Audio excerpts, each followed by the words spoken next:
All right, thank you. Welcome back. We are back in live session. At this time, I would turn it over to Cindy to her budget presentation.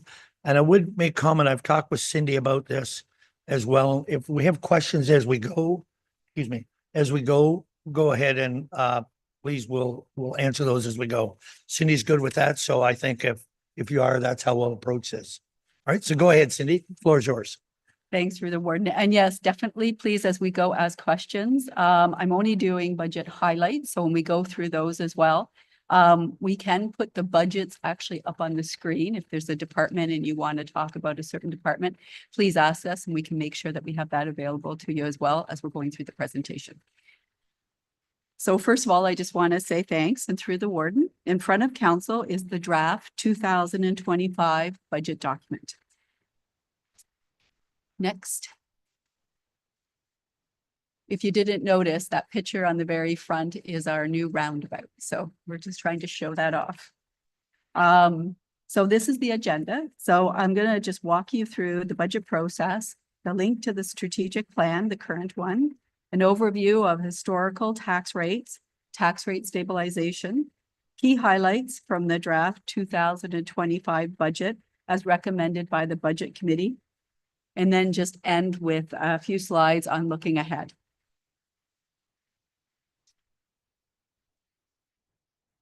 So the budget process has moved forward in time, as you can see up there. We used to get together later, starting in January, February with the budget committee. As you can see now, we actually start in the month of December. Today we're in February. So previously we would have done budget presentations in March. So we moved everything up just a little bit. I want to point out, I've also, the last time you've seen this budget process, I added one thing and it talks about the budget scenarios and consideration. And I just want to point out, and I'll talk about it in a minute, but there was lots of work done by the budget committee. Want to say evaluation, reevaluation, really looking at that, really asking questions. So I thought it was important to put that in there and talk about the additional work that happened as well. Next. So the budget this year continued to link the budget priorities for the current strategic plan. As you can see there's a picture of what it is. And that strategic plan is for the period of 2021 to 2024. These clear strategic priorities ensure that the budget better allocates resources, align with long-term goals, boost accountability, and make informed decisions. So strategic planning is very important and very valued and very much part of our budget process. Next. I just want to point out, I said that strategic plan went till 2024. So as you know, preparations are already ongoing to update the strategic plan. And there will be a visioning session with County Council happening of March 2025.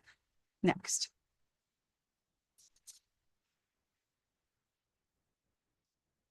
So the budget committee process. In total, there were 6 budget committee meetings. The process included presentations and discussions with department heads. Budget committee reviewed all the material and asked for clarification and also added for some additional information. Budget scenarios were asked for that included reducing the tax rate. These were reviewed and requested in detail. Next.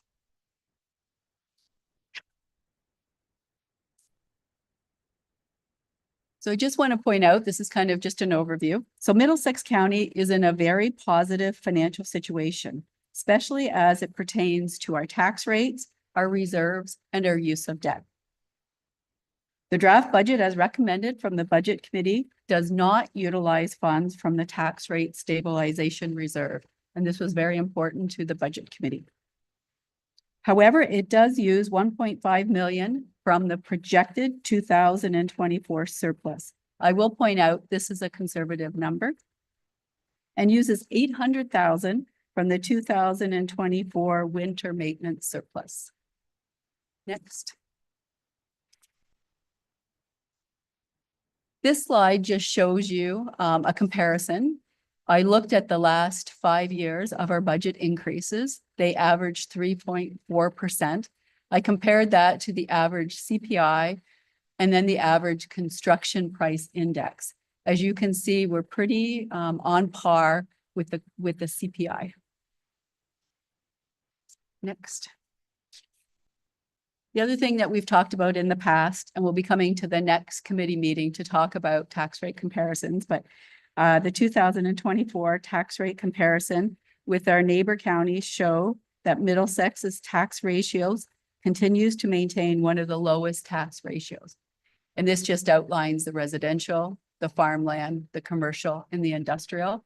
And the ones that we selected to compare with are Elgin County, Huron County, Lambton County, and Oxford County. So those counties are around us. Next.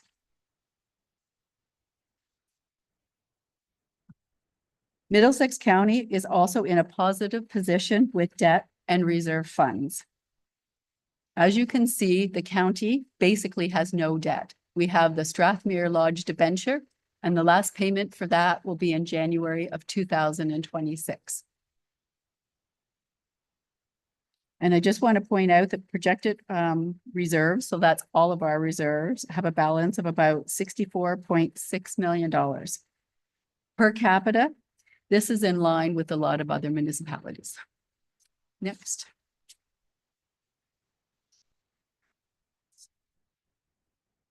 So over the last number of years, the tax rate stabilization reserve has continued to grow. In 2020, the reserve increased by 4 million, which was an allocation from funds received from the sale of 399 Rideout Street and 50 King. We're going to be talking about that later in the use of proceeds. This reserve provides the county with financial stability and flexibility, allowing us to address future needs without relying solely on borrowing or increasing tax rates. So this reserve is pretty important as part of the whole package of the reserve funds. Councillor Grantham. Yeah, thank you. Just with regards to debt, and refresh my memory, Warden or Cindy, did we develop a debt policy? I think we're doing one of the municipalities. I may be confused too, but I think we arrived at a debt policy here in the county, correct? Just recently? We're going to be doing a new debt policy coming up in 2025. It's a number of the financial tools that we'll be looking at, talk about, but we're going to be looking at asset management. Okay. Paul's going to be coming forward, and part of that will also be our debt policy. Okay. And then just Warden's follow up, just maybe for everybody who's been here longer than I want to make sure everybody understands I'm not espousing debt, but has that been an unwritten policy or we just haven't needed to use it? So I think maybe those have been around the table longer and I could answer that. I think the second one, it's the second one you said was just hasn't been something we've used as a tool. And I would say that we've been able to do what I would call pay-as-you-go model consistently because the pace of growth in the county has been sort of on a steady state. And the reason why we're looking at using debt into the future now is because of that rapid escalation of growth that's happening. And it wouldn't be fair to the current year taxpayers to try to do a pay-as-you-go policy for all of that growth that's happening so quickly. So it wasn't a policy. It was something that we were able to do. And but it definitely wasn't a policy. It was just something we were able to do over the past 25 years. Any other questions? Go ahead, Cindy. Okay, thanks. Next. This slide shows the gross taxation requirements by department.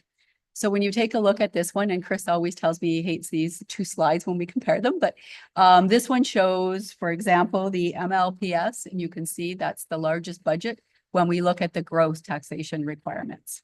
The next, of course, is transportation. This also, when you're looking at the budget recap, that document, they tie into the budget recap documents as well, if you're looking at those. So this one here talks about the net taxation requirements. And as you can see from the one slide to this one, it's a huge difference when we're looking at net versus gross. So you can see here, our largest department on a net basis is our transportation department.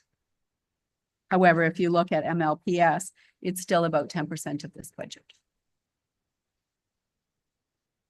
Next.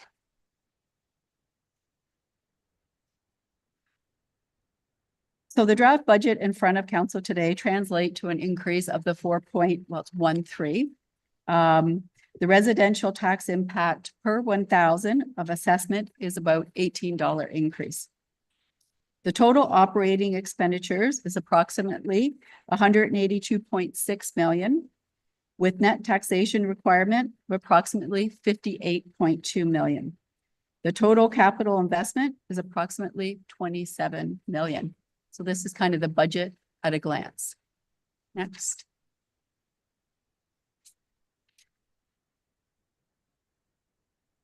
In the next few slides, I'm just going to be commenting on some of the key highlights that make up the 2025 budget. Again, feel free to ask questions as we go along, and we can also put up the department budget if you need.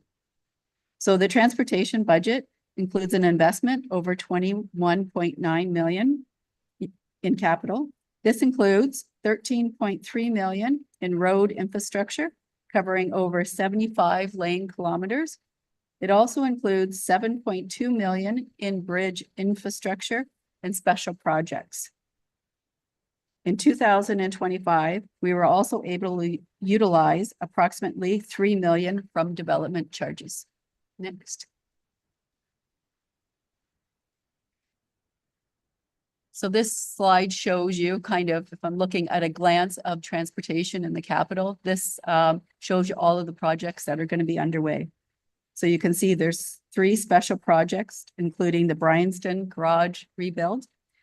There's 5 investments in bridge rehab, 75.2 kilometers as part of the road paving program. And this one shows you exactly where those are located. And also the partnerships, including the Glendon-Bannock roundabout. Next. Strathmere Lodge. The budget includes a reduction you'll see in the municipal requirements as we've been getting additional funding from the province. This new funding will enhance the direct care hours at the home, increase in resident revenue, an additional 9.4 FTEs included in the budget. Childcare, I'm just going to comment that we've had significant investments from the federal provincial government in the Children's Early Learning, which is a Canada-wide early learning and childcare program. And we also added additional revenues as part of going through the budget committee for linked to growth and investments. Next, so the MLPS, there's been an increase about 500,000. The increase for investments is to enhance patient outcomes. Next. Again, I'm just commenting on some key highlights. The next one would be social housing. Just as a reminder, the City of London is the service manager for London and Middlesex. The city's total expenditures are 48.7 million. So when we look at our contribution, it is around a little over 15%. And we've seen an increase in that budget line of about 565,000. So the City of London, we fund for housing division. So that's social housing subsidies, housing administration, housing access center, rent supplements, and of course, London Middlesex community housing. Councillor Grantham. Yeah, thank you, Warren. Through you to Cindy. Just definitions. Social, that's rent geared income, correct? And I know, the answer, but that's strictly rent geared income that the service manager manages. They don't manage affordable housing, correct? Correct. On behalf of the county, yes. So just strictly rent geared income. Yes. Thank you.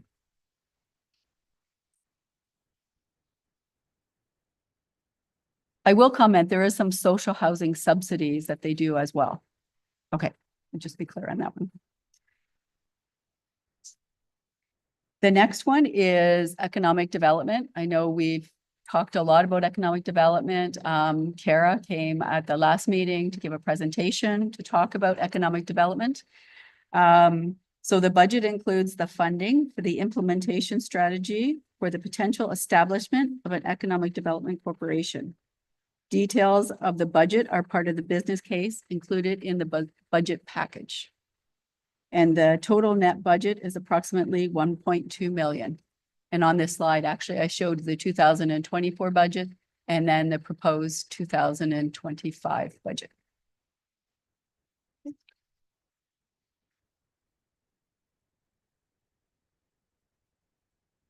So this is the last slide on kind of the highlights of the budget.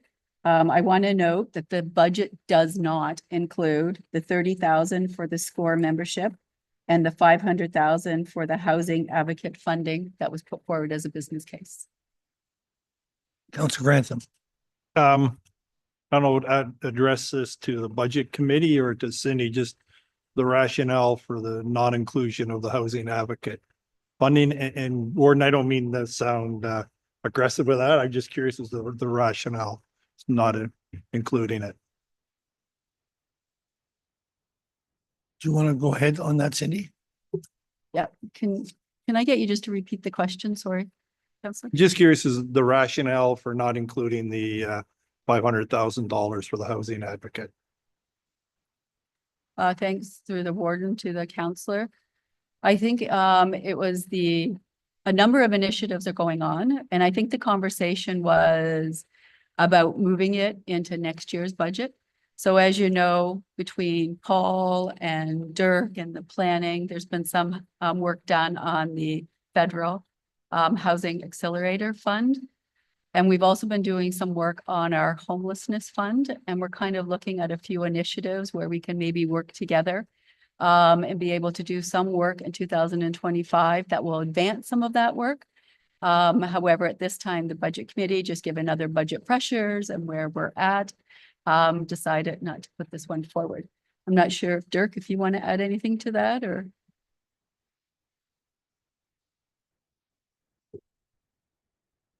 Go ahead. Warden, I'm not Follow sure. up. I'm not sure the appropriate time to make my case for including, but I'd like to. I think this is the time. Is this the time? Okay, to thank make you. your comments, mate. Yeah, no, I purposely did the distinction between RGI and affordable because I think a little bit at the table, we get confused as to what we're looking for. So it is true that the city of London provides the service for rent geared income, but from the people that I represent, and I'm sure throughout all of council, there's a need for affordable housing. I hear from all kinds of people, and it is, and Cindy put together a pretty good case, and she talks about the housing continuum and missing. The piece we're missing in the county is affordable housing. That's the next step on the ladder of housing. And I have heard other counselors, when I bring up about affordable housing in other counties, specifically Huron County and Oxford County, they'll mention that they're the service manager. Well, when I go and do a little Google search, because I'm good at that, they talk about dollars that they've put in for affordable housing. And I believe Oxford County just announced in their 2025 budget, either $2 or $3 million they were setting aside for affordable housing. So, and I don't want to look at other needs, but when I look at something like economic development, I ask myself, what's most important are the people that live here? And there is a need for affordable housing. I think as a county, we're lagging behind other counties, especially our neighbors in Oxford and Huron County. So I don't know whether now or at some point in time, I'll be bringing a motion, not for the entire $500,000, but for the $160,000 for a staff member to begin the search. I know that, a lot of our municipalities that we represent would like to do something. We talk about, we have land. We just don't have the bandwidth. We don't have the resources as lower tier municipalities to do something. So I think it would behoove us, and it is within our mandate to help with this project with housing. So I'll be making the motion, whether now to include the $160,000 for a staff member. And I do appreciate, we could do some things this year and put it in 2025, but people can't wait. We keep hearing about affordable housing as a problem in our county, and we are lagging behind. So I'll be making the motion, and I'll do it now. to add $160,000 to the budget for the housing coordinator. So put it out there, Warden. So you're making that a motion. Okay, I would look for a seconder to that, or Bill, and then second by Councillor Brennan. Bill, do you have something you wanted to add to? Yeah, not to Colin's comments, just generally the question that Cindy was asked about the thoughts from the budget committee, maybe, because I think there's just two additions I would add to it. Just making some notes. I think generally Cindy said that it's a matter of timing as opposed to yes or no.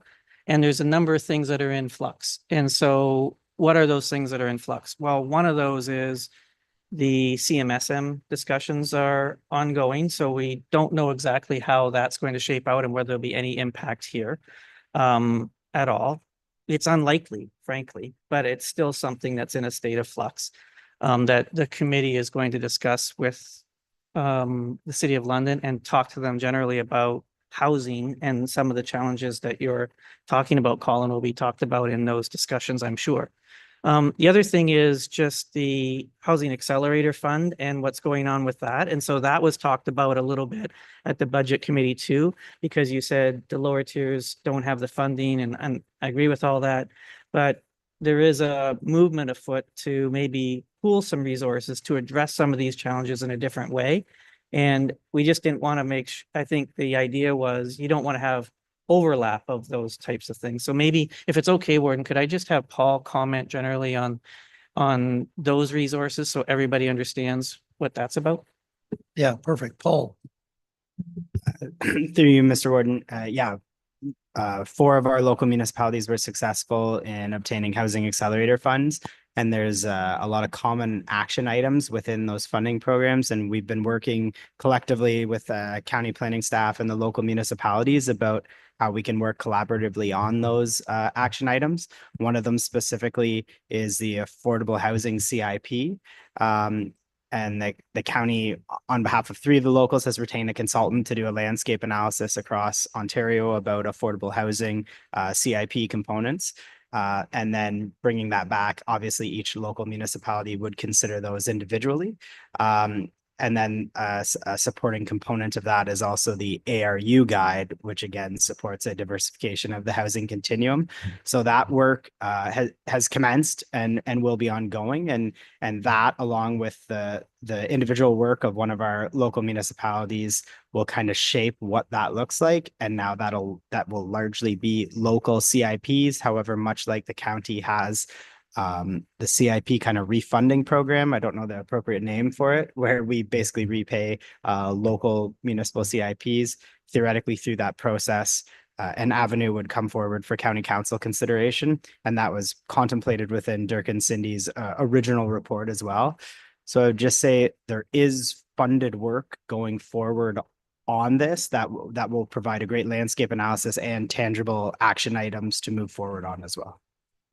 So the broader concern, I think, that was raised at the Budget Committee, or was discussed maybe even administratively as well, maybe that's more appropriate actually to say, was, are we going to have overlap here? Is the timing of the spend of these dollars better in the new year once we get the work that Paul's talked about done? Because many of the things that this advocate would do are the things that Paul just talked about getting done. So in scarce dollar times, you only want to spend that dollar once if you have to, and that was part of the thought process. And Thank you. When could council expect to hear on some of that, like the results of what you're working on? Through you, Mr. Warden, we're just starting the process. There is defined timelines on that, but ultimately, I just want to be clear, the CIP consideration is a local municipality consideration, and then we would share the best practice documents with those municipalities that did not receive half funding, again, for continuity across. Short answer to that question, it's a public process driven process, as you're well aware. Third quarter this year, possibly. And then I don't want to speak for Dirk and Cindy, but theoretically, the lessons we've learned from that would be included in a revised and updated business plan for budget considerations next year, I would assume. Okay, thank you. Councillor Grantham. Yeah, and just, I don't mean this to be a rebuttal, but I appreciate all of that work, but none of that work is going to help any one of our municipalities who come and say this. We have land. We need help in finding a way to develop an affordable housing. That's what I would like this person to do. And my final comment would be $160,000 is a lot of money. But when you look at what our neighboring counties are doing, they're ahead of us. They're ahead of us in the leadership and spending on affordable housing. So let the motion go through. Okay, thank you. Other comments on this? Questions on this? Because we do have a motion in front of us that we have to deal with. And that motion is to spend $160,000, correct?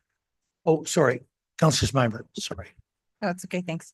And I just wanted to indicate, that was a really important topic and subject that I think the budget committee took seriously. It was just a matter of, we couldn't afford the increase that we're looking at. So I guess my question is, do we need to identify a source of financing with respect to this motion so that we know, does it impact the tax levy, or are we taking it of reserves? That's a question I had for staff. It's a great question. I think, Generally, our thoughts are that, and Cindy, you just jump in if I say anything you don't agree with, but generally our thoughts are that we've gone pretty tight with, and we talked about this at the budget committee. So I think if you were to add that, if you were to add anything in at this point, we'd be looking at going to that tax rate stabilization as the first option for doing that. I would feel uncomfortable going back and going tighter on the other areas that we've already been down that road 3 or 4 times. Right, Brian? yeah, thank you. I think we talked about that at the committee as well, that we felt that we've been to all the individual budgets 2 or 3 times, I believe, that we talked about it. We felt that we were where we were going to be.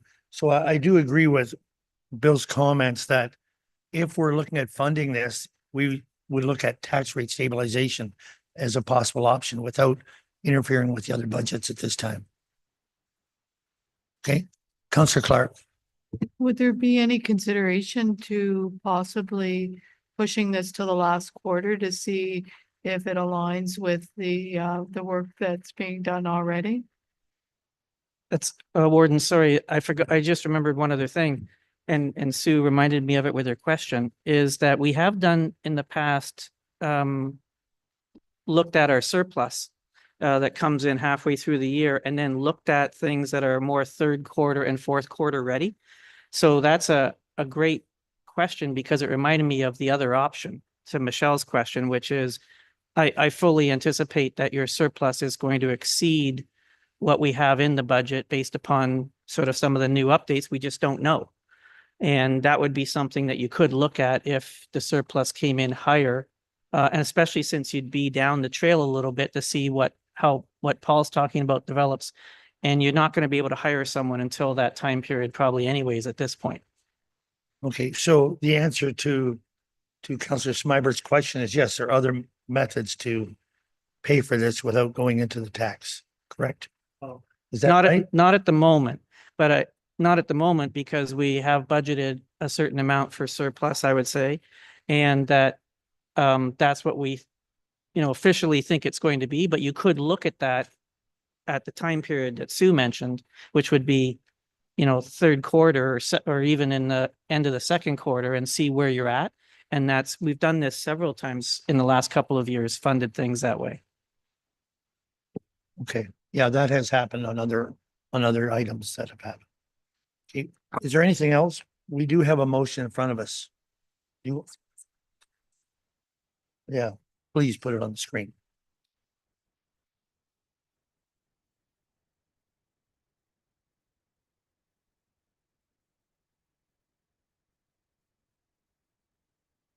Are you good with that, Councillor Grantham? Yes, Councillor Brennan, you seconded. You good with that? Okay, any other discussion? In favor? In favor? Opposed? 1 opposed. Okay, it is carried. It's carried. All right, go ahead, Cindy. Okay, thanks. Can we put the slide deck back up? Remember where we're at. Next. Great. So I have a couple slides that just talk about financial strategies. So I already mentioned earlier when we talked about transportation, but in 2025, development charges were implemented. And yearly, these revenues will support infrastructure and capital costs. In 2026, the county again will have paid off our current debt obligations. And I know we've had a bit of conversation here, but we'll be looking how strategically we use debt to fund, I want to say appropriate capital projects. And that's where we do come back to that debt policy and coming back to council to look at that. Next. We've talked already about the Economic Development Corporation and the benefits that that will bring. I've also highlighted here the asset management plan, which is a big document. It'll be coming to council in 2025. Paul Shipway will be bringing that forward. That's really important that we have a look at that. We see what kind of financial requirements that we have from that. And that's where we'll really be looking at financial tools to work around that and talk about it, whether it's from, as we've been saying, development charges, debt policy, maybe other reserves, that type of thing. So it's important work that'll be coming forward. And then the county loan program. So we made some adjustments to the county loan program in a previous year. I want to say that we've already approved one county loan program in 2025. And I know for a fact I have two in the pipeline right now. The purpose of the change for the county loan program is really that we were looking at growth, but looking at growth in the infrastructure, water and wastewater, with the whole purpose of really looking at our assessment and going beyond just residential assessment and looking at other kind of assessment as well. It's important that you have a really good mixture when you're looking at that. Next. So during our budget committee, we talked a lot about the use of proceeds. So we wanted just to bring that forward again. I want to comment that our CAO brought this forward to council, and it was in January of 2000. Oh, sorry, got something wrong. Just a clarification, you said use of proceeds. What she means is use of proceeds from the sale of the county building. In case that wasn't clear, because it wasn't clear to me. So Cindy and I know what we're talking about on this slide, but it's use of proceeds from the sale of the county building, right, Cindy? Thanks. Yep, that was my next comments. So thank you. I want to go back to, it was brought forward to the council in January of 2021. And it was a large document. Mr. Rayburn went through in detail what we would be doing with that funds. So we kind of took some of those slides and we re-put them in here now, but we made them a bit more current. So again, it's regarding the sale of 399 Rideout and 50 King Street. So if you remember, the total of that was 30 million. And it also, when the next slide is going to talk about it, is also the Strathmere lands. And that was for the $6 million. So that first shot, the first slide, can you go back for a second, of that 13 million? It shows you where the allocations went for that. And there was 6 million that went to the revenue replacement investment. That's where we talk during the budget committee a lot about, because we use that each year in our budget. It's also the 3 million that went into the infrastructure fund. And then the final 4 million that was in the tax rate stabilization. And I know we talked about all of those balances as we went through the budget. Next. So this is where we had the 2021 allocation. And again, that does tie to the Strathmere lands.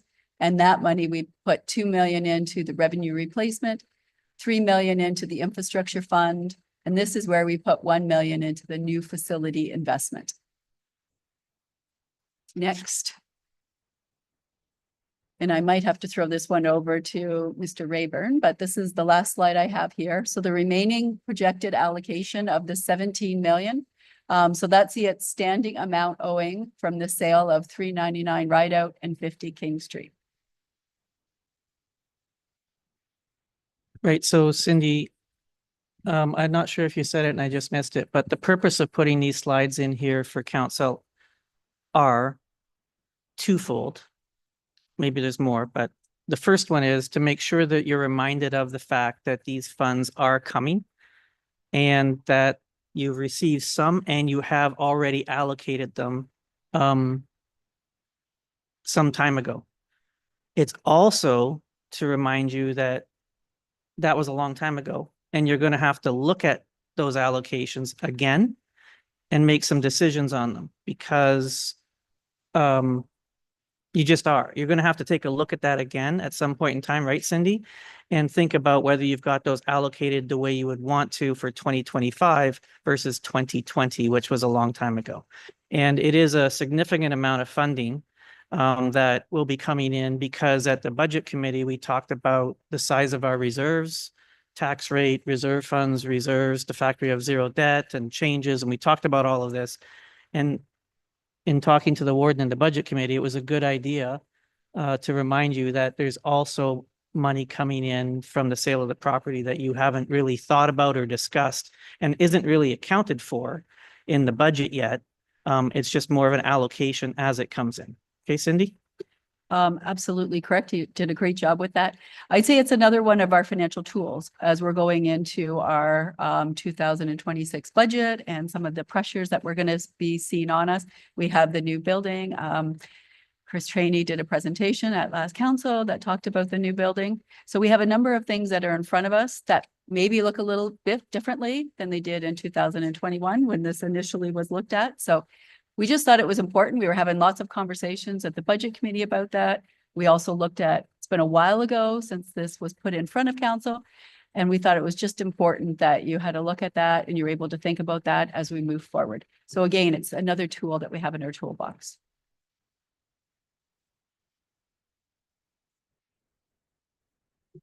No questions on that, so we can move to the next slide.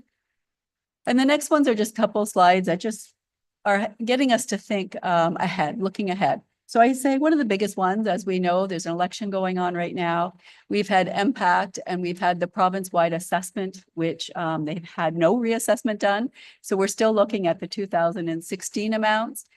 And we think it's important. I know that our CIO has mentioned this before, but we have to start to think about what could be the impacts if we have a reassessment.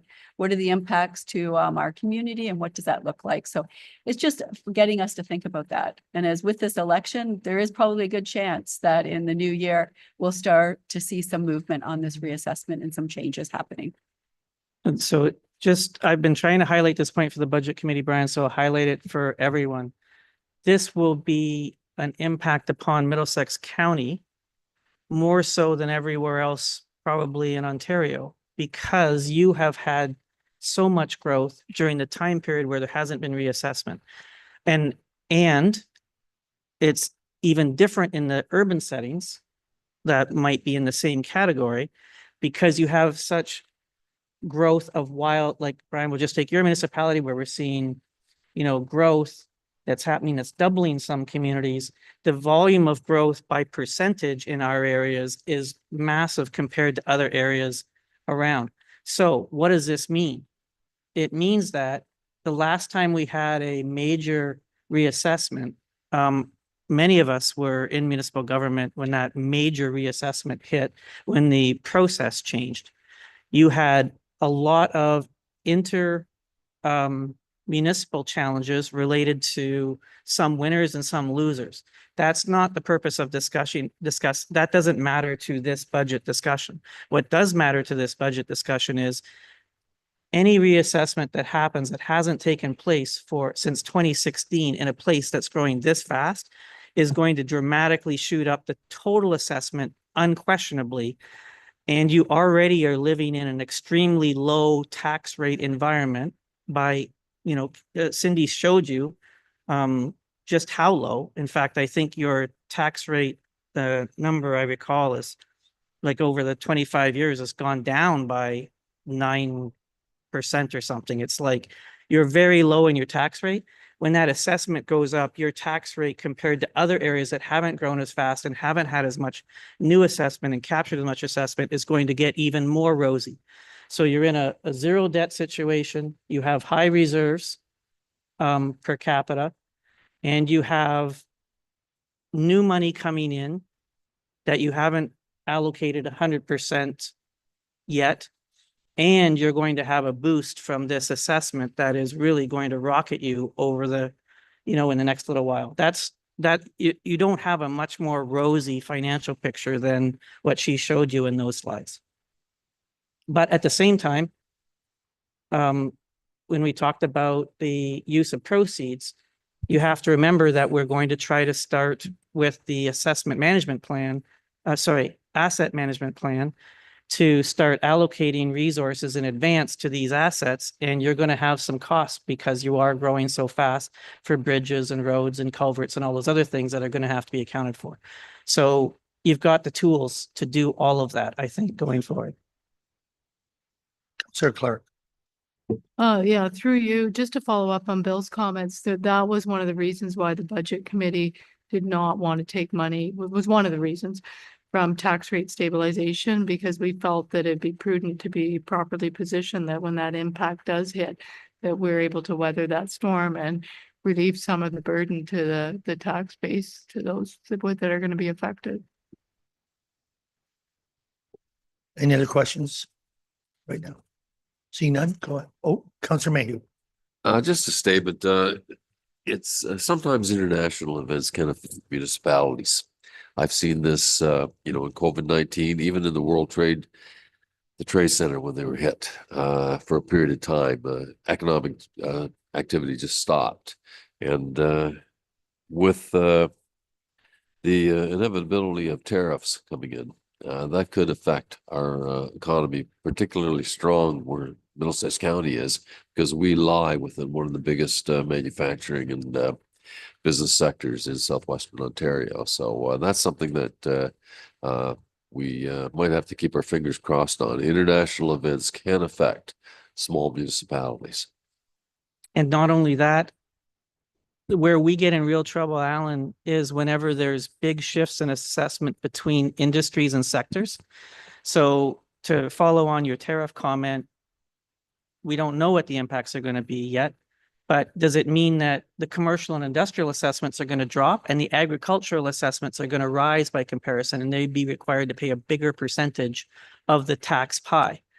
And you have all the resources to make those adjustments to help, as Sue said, to help balance those changes off. But you should expect wild swings based upon the international and the reassessment, interclassification, multi-res, industrial, commercial, residential, and farmland. Middlesex County is ripe for some big swings in those areas. And last time when it happened with agricultural land, it took a long time for those to sort of even out. And so it is a big risk that you're going to have some money set aside for to address, no question about it. Are there any other questions right now? Comments? No? Go ahead, Cindy.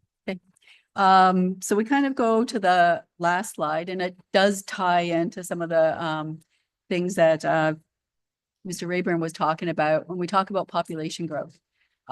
There's no question that Middlesex County has been growing, and we're one of the fastest growing regions in Canada. The other thing to point out is the demographics. And when we look at where we're growing, and it is with our young adults and our senior population. So we pointed out that we want to say that there's service demand heavy, is that they use our resources. So they're coming into our libraries. They're using our childcare. They're using early on programs. So as we go forward into the future, we have to think about that because they're asking for more programs and services. So it's not like our costs are going to go down. They're going to continue to rise because that's what our population is looking for. They're great programs and we're excited to have this population. We just have to be mindful of what they're looking for and the demands that they have. And that's kind of, I'm going now to the budget committee recommendations and then our recommendation in general. So the budget committee recommendation was that the budget committee directs staff to present council with a 2025 budget with a 4.13% increase to the 2024 tax rate, which includes funding for the recommended establishment of an economic development corporation. Next. And then this is the recommendation that the 2025 budget presentation be received for information and that staff be directed to prepare a bylaw to adopt the 2025 budget as presented at the March 11th, 2025 meeting of County Council. and that staff be directed to provide notice of council intention to pass a bylaw to adopt the 2025 budget in accordance with the provisions of the notice bylaw. And then I'm going to turn it over to questions. And again, if you have any particular questions, you need a piece of the budget pulled up, we're more than happy to answer any questions. It'll either be myself or the other department heads that are here. All right, questions from council?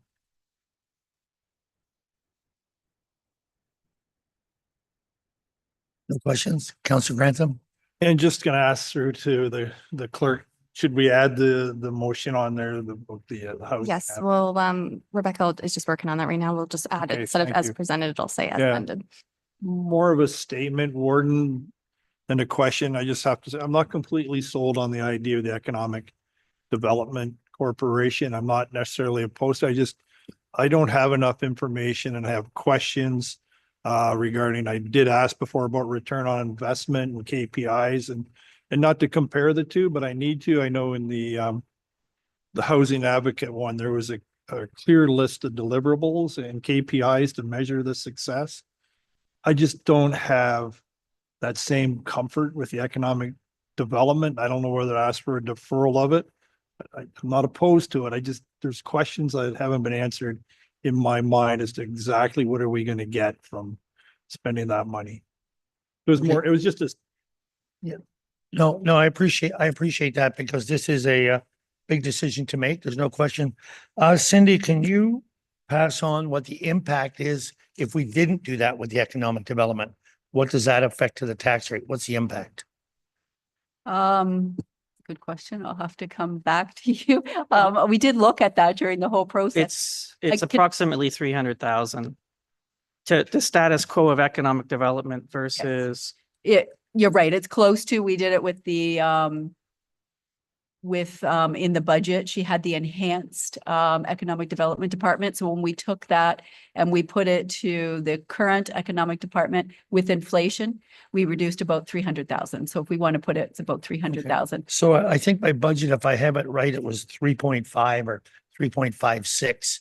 I think if we didn't change economic development, I think it's important that council hears that, like what the impact is. Go ahead, Cindy. Thanks. Thanks to Sue and Budget Committee. 3.59% is what it would be. Brian, That's maybe, without the 160, but I don't know when that 160, I was gonna abstain because I'm not clear on the 160, if it kicks in the fourth quarter or you want to take it from reserves now and they're gonna start next Monday. I don't know enough about that. maybe we'll just stay on, we'll get to that question in a second, but let's stay on Colin's question. Cindy, it would be helpful, I think, if we just talk generally about, I think there's some council members that are thinking that this is the final kick at the can, Brian, around the economic development structure. And I understand why, because you're putting that amount of money there. But Cindy, it'd be helpful if you would just sort of walk through what the other decision points are that are coming up for economic development, even if this money's in the budget. It doesn't necessarily mean that you're going ahead and doing it right now. It means that you're putting the money aside for it, which is a different discussion. Cindy, you want to try that one? Sure, absolutely. I should have pulled up the strategy document and maybe we can pull it up there. But there is lots of touch points for council. So all you're doing at this point is putting a certain amount in the budget document. The Director of Economic Development has to come back to council and has to walk you through what the plan looks like. And there's a number of phases where you still will get buy-in, you still will have discussion, you will still be part of making the next steps for the Economic Development Corporation, if that's how you intend to go forward. And if you noticed in the document, I put potential. So we're just putting money in the budget, but it's still coming back to council. There's lots of steps, there's lots of processes for you to be involved and what that will look like. So the way I would describe it, Warden, is I would say you're setting aside an additional 300,000 in the event that you move forward with an economic development corporation as presented, because, you know, that's the as presented part that Cindy's describing. Councillor Grantham. yeah, that satisfies all my questions, Warden, and thank you for that. And I understand. So that we're just parking the money it will come back for final approval. So if that's the case, I'm fine, Warden. Okay, thank you. Through the warden, Yep. absolutely, that is requirement. And I think that is a very important one to note, because if we take, if we take, for example, the transportation budget, if we approve buying of a new plow truck, that's going to happen. There's going to be a tender. So it's important that council knows we're not committed to it here today. Councilor McMillan. Thanks, Warden. Just through you, I was one of the people who asked all kinds of questions regarding economic development. And with discussion around the table that we've had this afternoon, and my conversations with other councillors, with Kara Finn, and with the treasurer, I'm satisfied that I am okay with the economic development, but I do like the idea that we are going to get regular updates on how we're progressing of this, and then council can make its decision. So thanks, Colin, also for your comments. Thank you, Councillor. Any other questions now on that? On the economic development, Alan did ask a question, Yes. and maybe now would be a good time to answer that Okay, question. perfect. So can I just hand this out for a second?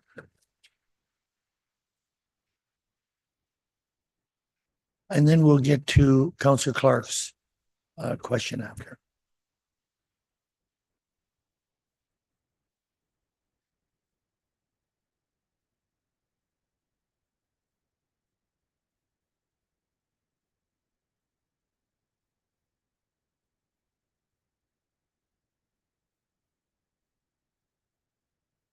Just for clarity for anybody watching or, Alan, I'll try to rephrase your question and I'll do my best, that you asked. And it was in the event that a corporation is created for economic development, what oversight does county council have on that? Generally is pretty close to the question.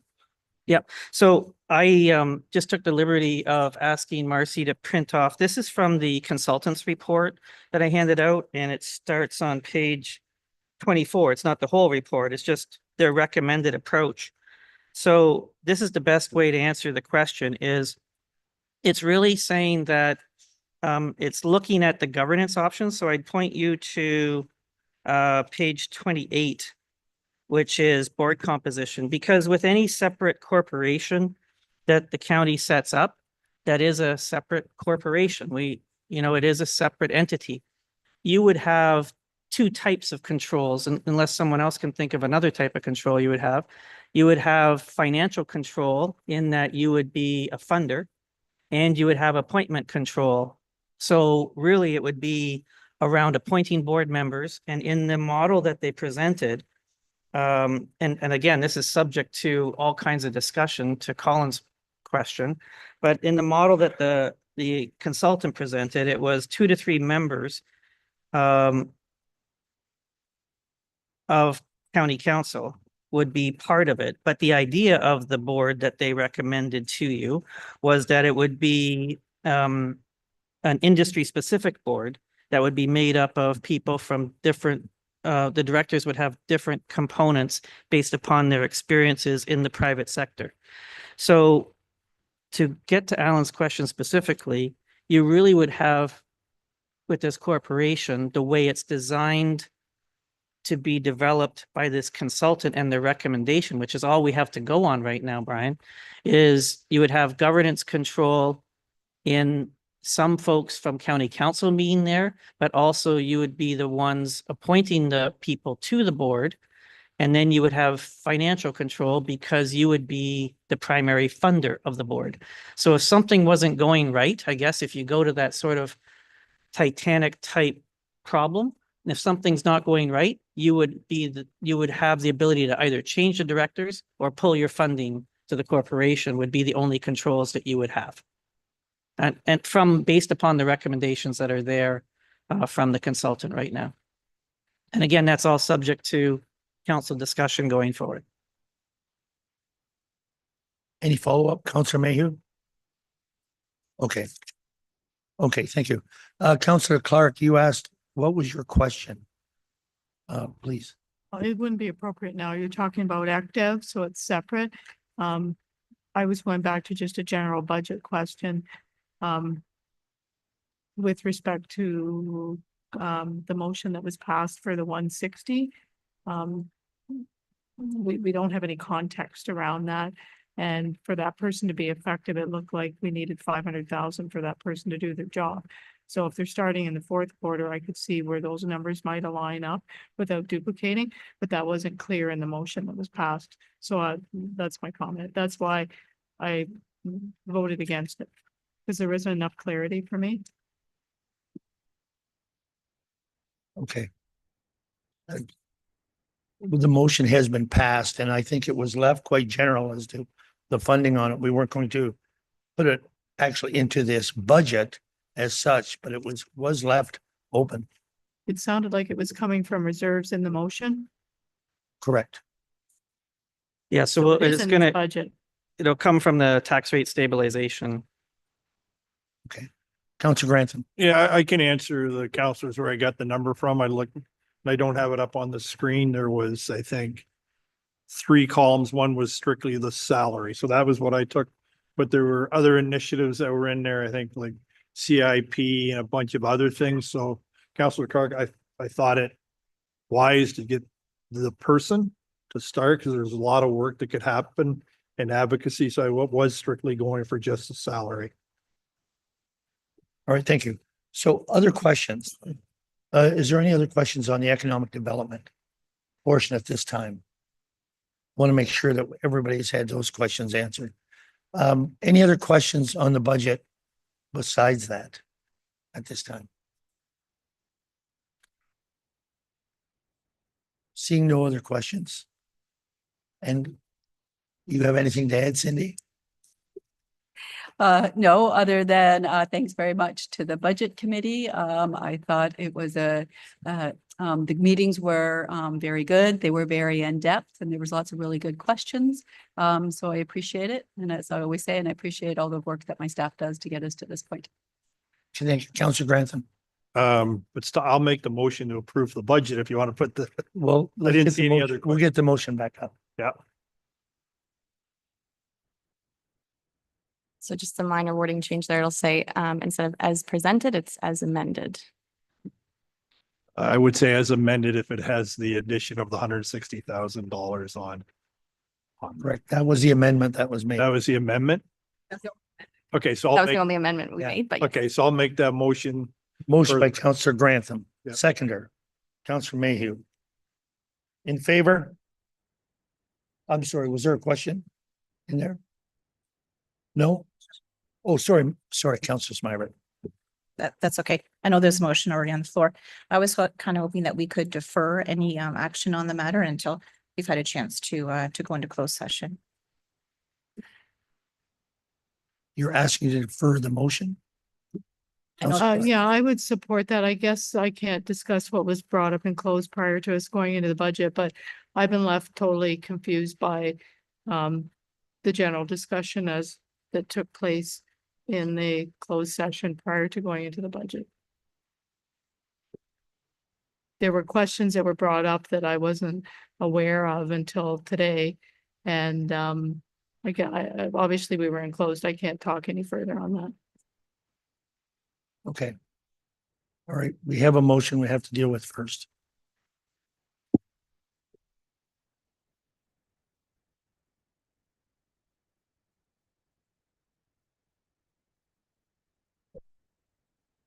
Okay, we can add to that to defer it till after the closed session, which is what, I didn't hear what. sorry, I'm, Yeah, My voice sorry, goes in now. no, it's, Um, my hearing is the issue. Councillor Smybert asked to defer until after the closed session. Correct? Correct, okay. That's. We can make a motion to defer that item and the motion will follow with it till after our closed session, but we would need we have a mover, we need a seconder and a vote. We would need a seconder to defer it till after. You're seconding it, Councillor McGuire? Okay, in favor of deferring it until after? That is carried. That's carried. Thank you. I think if there's nothing else, we are coming back to the motion after closed session. At this time, I am looking for a motion to go into closed. Councillor Smibert, seconded by Councillor